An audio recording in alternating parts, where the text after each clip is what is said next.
Sometimes life starts in places we never wished for, places of lack, pain, and limitation. But when God's hand is upon your life, even the dust can become your launching pad. This is the story of two little boys who went from washing dishes in a restaurant to washing the feet of nations with kindness, grace, and success. Their names? Jim and Terry. They were brothers, inseparable, cheerful, and full of dreams bigger than their reality. Born into a humble family where love was plenty but money was scarce, Jim and Terry grew up understanding what it meant to lack.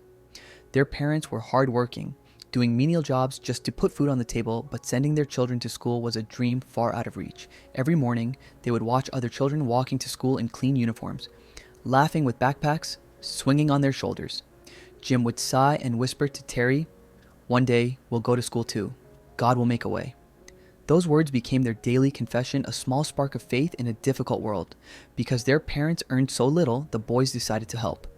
At an age when most children were learning to read and write, Jim and Terry were learning to wash dishes and clean restaurant floors. They worked from morning till evening, collecting plates, scrubbing pots, and wiping tables. Yet they did it all with joy and humility. Their secret? They believed their situation wasn't permanent. Even in their hardship, they were grateful. They prayed together every night before bed, thanking God for life and the little food they had. Their parents often watched them and whispered, "These children carry something special. God will use them someday." One sunny afternoon, while they were busy at work, something remarkable happened. A woman sitting in the restaurant noticed them. She had just finished her meal but couldn't take her eyes off the two young boys. Their teamwork, their smiles, their quiet diligence. She thought to herself, "Why are these children working at this age? They should be in school." Curiosity turned into compassion. She called them over and asked gently, "My sons, your friends are in school. Why are you here?" Terry lowered his head. Jim replied softly, "Our parents can't afford school, ma'am. We work here so we can buy soap and sometimes food to help at home." The woman's eyes filled with tears. At that moment, she felt something deep in her spirit, a divine nudge. It wasn't just pity, it was purpose. That same week, she visited their home. Their parents were surprised, even worried, thinking something was wrong. But she smiled warmly and said, "I've come to help. God has placed it in my heart to sponsor your boys' education from now until they finish university." Silence filled the room. Tears flowed freely. Their mother fell to her knees, thanking God.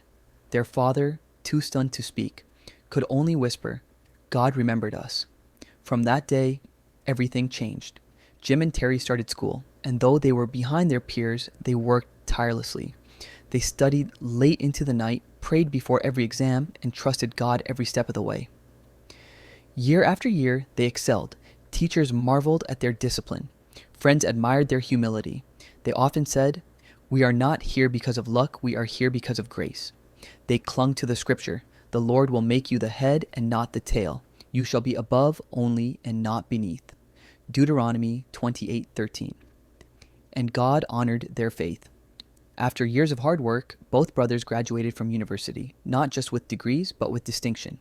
Their sponsor, the woman who obeyed God's voice, was there to watch them walk across the stage, her eyes glistening with pride.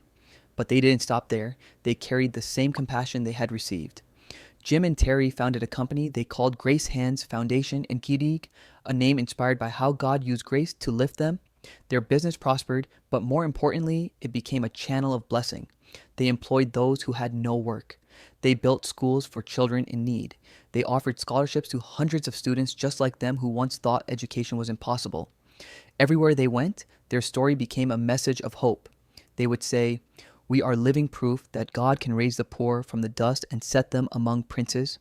Psalm 113, verses 7 through 8. Their lives shouted one truth louder than words could ever express.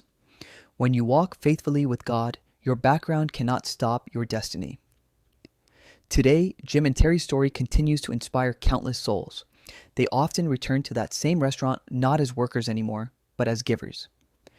Sometimes they quietly pay the bills of struggling families, remembering where they came from. And whenever someone asks them, "How did you make it?" they smile and say, "We didn't make it on our own, God carried us."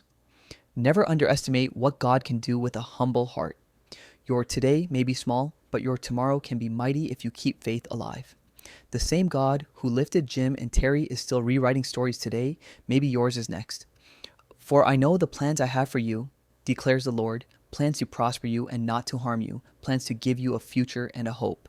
Jeremiah 29:11. If this story touched your heart, remember, no matter how small your beginning, with faith, humility, and perseverance, God can turn your dishwashing season into a destiny season.